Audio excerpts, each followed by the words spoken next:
বানাইছো তুমি, আমি তোমার বান্দা। আমার তাড়ায় দিলে আমি যাবো কই? কই যাব? তুমি ছাড়া মাফ করবে কে বলো? কার কাছে যাওয়া ভিক্ষার হাত পাতবো বলো? কি দোয়া শিখাইয়া দিচ্ছেন নবী ভাই, কি দোয়া শিখাইয়া দিচ্ছেন। ওইভাবে মালিককে বলেন না একা একা,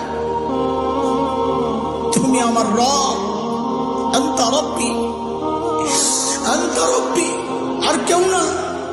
পাপ করছি তো তোমারই করছি, নাফরমানি করছি তো তোমারই করছি, আর কারো করি নাই। বানাইছো তুমি, এখন আমি যাবো কই? করে ফেলছি, এখন যাবো কই বলো? কি সুন্দর কথা।